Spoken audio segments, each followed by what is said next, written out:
Halo semua, kembali lagi bersama saya Madianto. Kali ini kita akan membahas tentang jangan lakukan 5 hal ini kalau tak ingin keuangan kamu sekarat. Mengatur keuangan sangat penting dalam kehidupan sehari-hari. Tapi faktanya, tak semua orang memiliki kemampuan tersebut. Gaji atau penghasilan berapapun menguap begitu saja untuk memenuhi keinginan atau membiayai gengsi dan gaya hidup. Ini yang kerap menimbulkan masalah keuangan. Dana darurat tidak punya, apalagi dana pensiun untuk hari tua. Keuangan porak-poranda karena salah mengelola. Oleh karena itu, sebaiknya stop melakukan hal ini agar keuangan selamat. Yang pertama, gampang tergoda diskon. Menjelang akhir tahun, diskon bertebaran di mana-mana. Belanja offline dan belanja online semua dipenuhi promo besar-besaran. Salah satu penyakit banyak orang adalah paling tak tahan melihat promo dan diskon di pusat perbelanjaan maupun toko online. Bawaannya ingin borong. Padahal barang yang didiskon bukan kebutuhan. Alibinya, mumpung diskon, kapan lagi? Akibatnya belanja di luar rencana dan bersifat keinginan ini yang membuat gaji habis sebelum waktunya. Bahkan rela sampai mengutang demi hasrat belanja terpenuhi.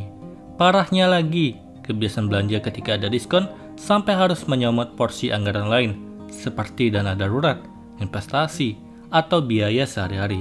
Pantas kalau beberapa orang tertimpa masalah keuangan. Kedua, tidak investasi karena takut rugi. Investasi cuma bikin rugi.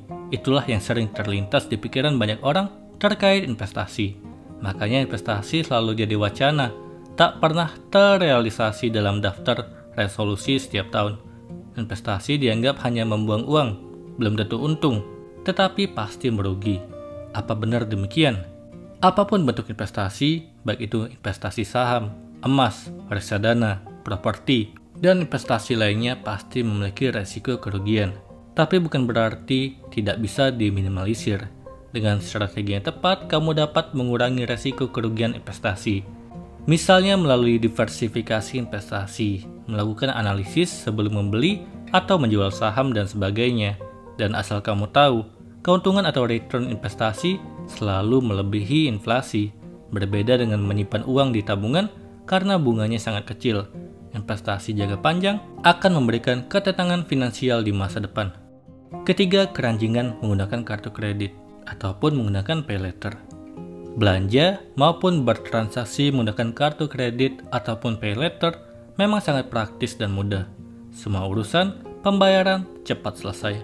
Tanpa disadari, setiap transaksi sekecil apapun menggunakan hal ini akhirnya jadi ketergantungan. Kebiasaan tersebut yang membuat keuangan berantakan. Tagihan dari kartu kredit ataupun pay later akan membengkak dan terus menggulung, sehingga menjadi beban finansial setiap bulan sebab pemakaian yang tidak bijak.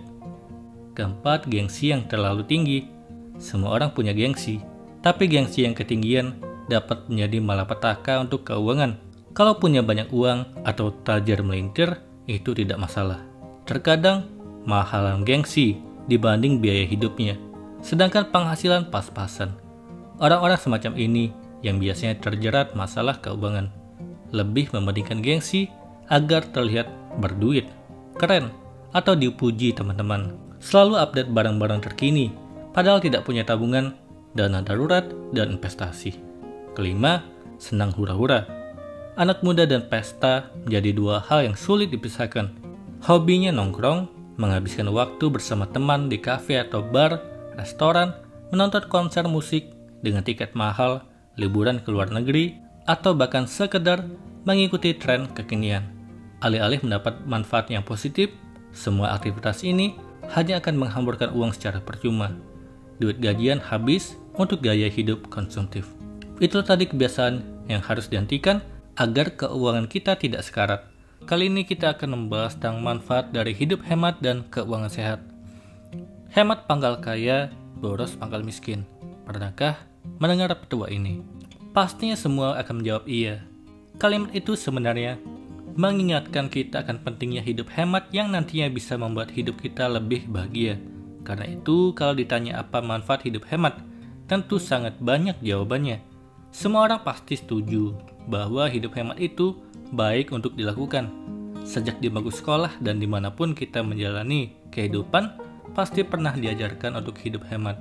Tapi apakah kamu sudah menjalankannya? Kalau iya, pasti sudah merasakan manfaatnya.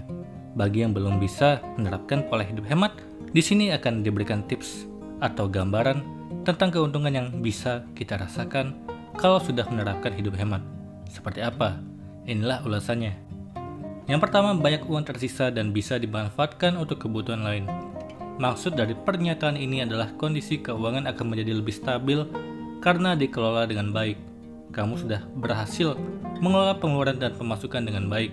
Tidak pernah sekalipun terjadi lebih besar pasak daripada tiang atau lebih besar pengeluaran dari pendapatan, sehingga ada uang yang bisa ditabung untuk digunakan pada kebutuhan lain atau bahkan untuk bersenang-senang.